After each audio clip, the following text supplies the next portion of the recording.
हाँ मुझे प्यार हुआ अल्लाह मियां प्यार करते करते तुम पे मरते मरते दिल दे दिया तो किसी को भी अपना के है बुलाना। बॉलीवुड की रंगीला गर्ल के नाम से मशहूर उर्मिला मातोंडकर इस साल 50 साल की हो गई हैं। उर्मिला का नाम 90s के दशक की टॉप एक्ट्रेसेस में शामिल किया जाता है। आज के इस वीडियो में हम आपको उनकी जिंदगी से जुड़ी कुछ रोचक बातें बताने जा रहे हैं। कुछ भी नहीं है, पेपर में छपवा दो, टीवी पे दे दो, मुझे कोई फर्क नहीं पड़ने वाला। मैं प्रोफेसर से प्यार करूं या चपरासी से, ये मेरी निजी जिंदगी है। उर्मिला ने जुदाई, रंगीला, सत्या, भूत, कौन और ऐसी कई बेहतरीन फिल्मों में काम किया।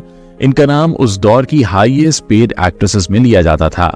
कई बार तो इन्हें इनके हीरो से भी ज्यादा फीस दी गई थी। लेकिन टॉप पर रहने के बावजूद उर्मिला की जिंदगी में एक ऐसा दौर भी आया जब उन्हें फिल्म इंडस्ट्री में काम मिलना बंद हो गया।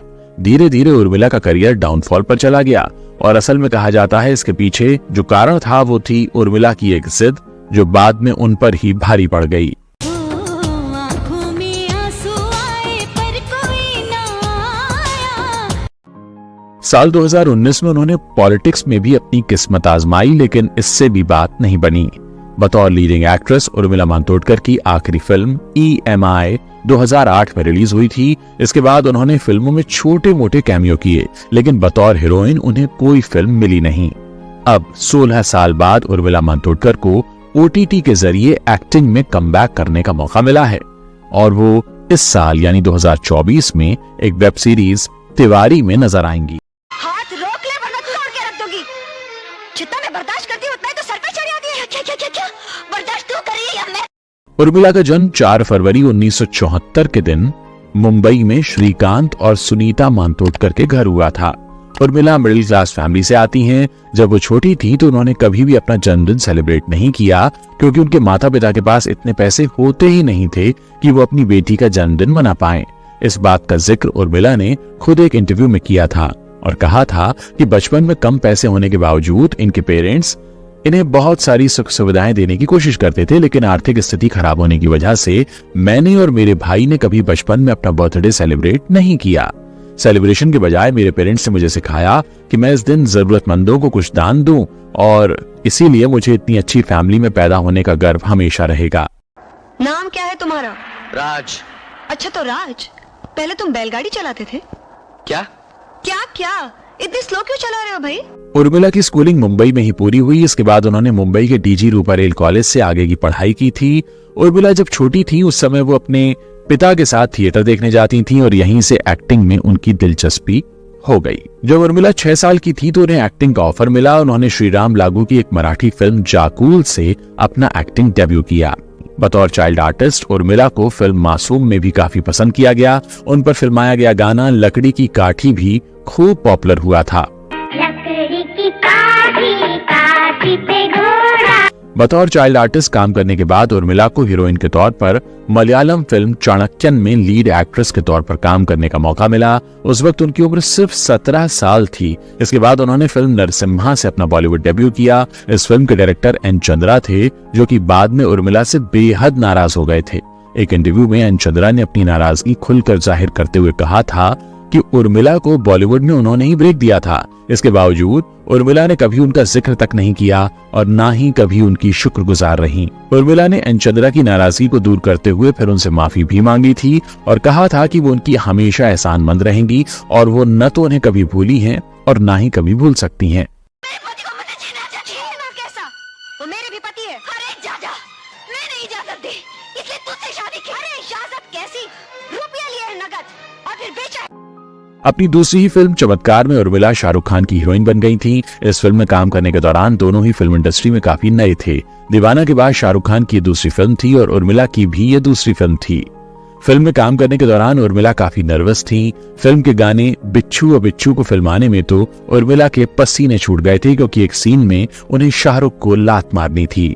कई सारे रीटेक्स के बावजूद मैं उन्हें लात नहीं मार पा रही थी। मैं फ्रेम में आती और फिर पैनिक हो जाती। बाद में मेरी हालत देखकर शाहरुख ने खुद मुझसे कहा था, कोई बात नहीं उर्मिला, मुझे कोई दिक्कत नहीं, तुम मुझे किक कर सकती हो। उनके ऐसा कहने के बाद मैंने उन्हें जोर से लात मारी और शॉट ओके हो गया। ये क्या तमाशा लगा रखा है तुम लोगों ने? गाने का अगर इतना ही शौक है ना तो जाके सड़कों पे गाओ, कुछ पैसे मिल जाएंगे। और मोहब्बत का इतना ही शौक है ना तो कॉलेज के बाहर का। उर्मिला को फिल्म आ गले लग जा में भी काफी पसंद किया गया था, लेकिन उर्मिला को असली सफलता मिली 1995 में आई फिल्म रंगीला से। इस म्यूजिकल रोमांटिक फिल्म में उर्मिला ने उभरती हुई एक्ट्रेस मिली का किरदार निभाया था, जिसमें आमिर खान और जैकी श्रॉफ उनके ऑपोजिट थे। फिल्म इतनी सक्सेसफुल रही कि उर्मिला रातों रात स्टार बन गई। फिल्म के डायरेक्टर रामगोपाल वर्मा थे और 41st फिल्म फेयर अवार्ड्स में रंगीला को 12 अवार्ड कैटेगरीज में नॉमिनेशन मिला। इसमें से एक कैटेगरी बेस्ट एक्ट्रेस की थी, जिसमें उर्मिला भी नॉमिनेट हुई थी। इसके बाद बात करते हैं फिल्म जुदाई की। 1 फरवरी 1997 को ये फिल्म रिलीज हुई थी। इस फिल्म में उर्मिला, श्रीदेवी और अनिल कपूर मुख्य भूमिका में थे। फिल्म हिट रही थी, लेकिन इस फिल्म में उर्मिला ने जो जानवी सहानी का किरदार निभाया था, उसके लिए वो पहली पसंद नहीं थी। उर्मिला से पहले ये रोल जूही चावला और करिश्मा कपूर को भी ऑफर किया गया था, लेकिन दोनों ने ही इस फिल्म को करने से इनकार कर दिया। मीडिया रिपोर्ट्स बताती हैं कि दोनों एक्ट्रेसेस यानी जूही और करिश्मा श्रीदेवी के साथ सेकंड लीड एक्ट्रेस नहीं बनना चाहती थीं, इसीलिए उन्होंने ये रोल ठुकरा दिया। उनके ठुकराने के बाद ये रोल उर्मिला को मिला और उन्हें इस रोल के लिए काफी तारीफें भी मिली। उन्हें फिल्म फेयर अवार्ड्स में बेस्ट सपोर्टिंग एक्ट्रेस कैटेगरी में नॉमिनेशन भी मिला। रंगीला की हिट होने के बाद उर्मिला के पास फिल्मों की लाइन लग गई और यही वजह थी कि 1999 में उनकी 6 फिल्में रिलीज हुईं। खुद उर्मिला ने बताया था कि अपने करियर के पीक पर उन्हें हीरो से ज्यादा फीस तक मिलने लग गई थी, इसीलिए उन्होंने कभी बॉलीवुड में जेंडर के आधार पर हीरोइनों को कम पैसे मिलने की बात नहीं की और ना ही कभी इसका समर्थन किया। अब हम बताएं आपको क्या हुआ? देखिए प्लीज प्लीज बताइए, मेरा तो दिल बैठा जा रहा है। अरे दिल क्या होता है पता है आपको? फिल्म रंगीला की शूटिंग के दौरान फिल्ममेकर रामगोपाल वर्मा उर्मिला को अपना दिल दे बैठे थे। वर्मा अपनी हर फिल्म में सिर्फ उर्मिला को ही कास्ट करते थे। दोनों ने साथ में 13 फिल्मों में काम किया, जिनमें तेलुगु की अंथम, द्रोही, गायम, हिंदी की रंगीला, दौड़, सत्या, कौन, मस्त, जंगल, भूत और आग जैसी फिल्में शामिल हैं। कर दुआ के दिल रह पाए सजना तेरे बिना। उर्मिला भी सिर्फ रामगोपाल वर्मा की फिल्में करने लगी और यही गलती उनके बेहतरीन करियर पर भारी पड़ गई। उनके इस फैसले से कई डायरेक्टर्स नाराज हो गए, क्योंकि उर्मिला उनकी फिल्में लगातार ठुकराती जा रही थीं। देखते ही देखते फिल्म मेकर्स ने भी उर्मिला को फिल्में ऑफर करना बंद कर दिया और एक समय ऐसा आया जब रामू ने भी उर्मिला को लेकर फिल्में बनानी छोड़ दी और उनके पास कोई काम नहीं बचा। दुल्हन बना के हमको राजा जी ले जाना, सबकी बारातें। उर्मिला को अपनी गलती का एहसास हुआ और फिर उन्होंने रामगोपाल वर्मा से कन्नी काटना शुरू कर दिया, लेकिन तब तक देर हो चुकी थी। उर्मिला का करियर छोटी मोटी फिल्मों तक ही सिमट कर रह गया था। उनकी पर्सनल लाइफ पर भी इसका बुरा असर पड़ा था। रामगोपाल वर्मा उर्मिला को बेहद चाहने लगे थे, लेकिन उर्मिला ने उनसे सारे रिश्ते तोड़ लिए। उर्मिला से अफेयर के चलते रामू की शादीशुदा जिंदगी भी बर्बाद हो गई। मीडिया रिपोर्ट्स बताती है कि एक बार किसी फिल्म के सेट पर पहुंचकर रामगोपाल वर्मा की पत्नी ने उर्मिला को थप्पड़ तक मार दिया था।